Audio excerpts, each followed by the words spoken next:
বন্ধুরা, আজকে বানিয়ে নেব এই লাউ শাক।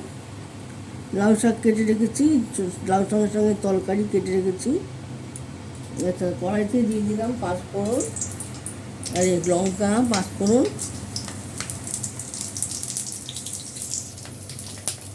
আর বড়া করতে মনে নেই, তাই বড়িগুলো ভিজিয়ে রেখেছিলাম, বড়িগুলো দিয়ে দিচ্ছি।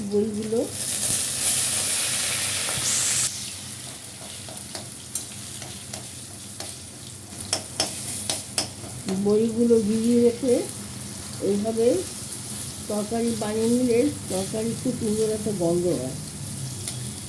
বড়িগুলো ভালো করে ভাজাবো। একটু নুন দিয়ে দিলাম, টমেটোটা দিয়ে দিলাম, নুনটাও দিয়ে দিলাম।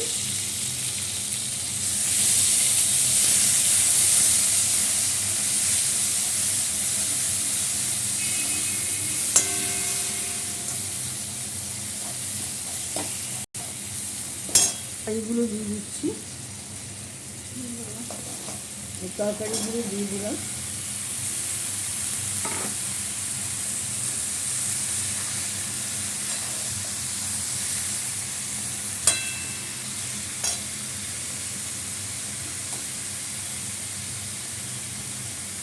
এই আদা বাটাটা দিয়ে দিচ্ছি,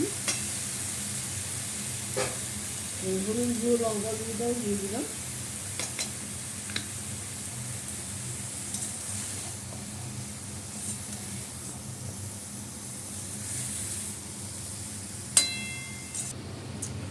আমার তরকারিটা কষানো হয়ে গেছে। আমি এই যে ডাল বড়ি এটা ভেজে রেখেছিলাম, এটা দিয়ে দিলাম।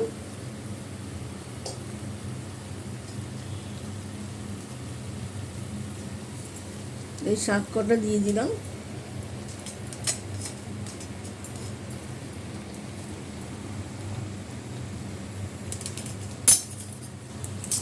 আর এই যে বড়ি ভেজানো, এই জলটা দিয়ে দিলাম, সব সিদ্ধ হবে।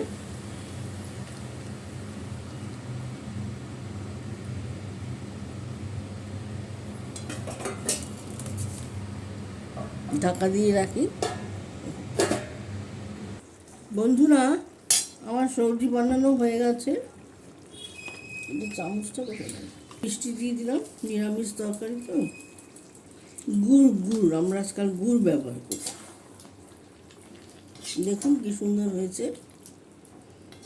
বড়িটা জলে ভিজিয়ে তেলে ভেজে তারপরে সবজির মধ্যে দিয়ে দেবে, সুন্দর খেতে হবে।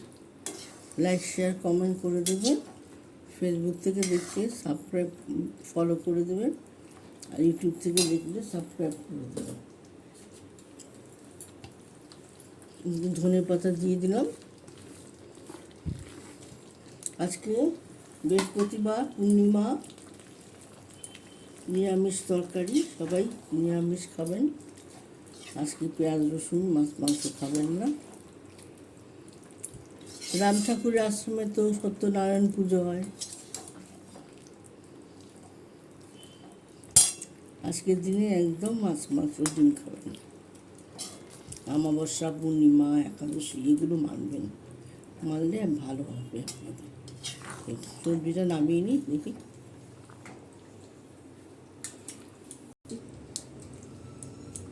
অনেকটা তরকারি হচ্ছে বন্ধুরা, দুই ভাগে ভাগ করে নিই।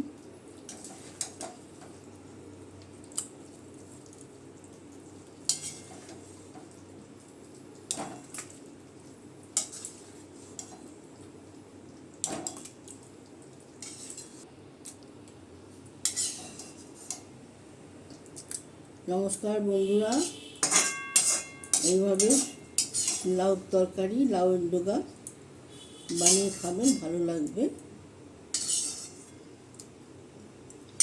ব্লগটা আমি এখানে শেষ করলাম। নমস্কার।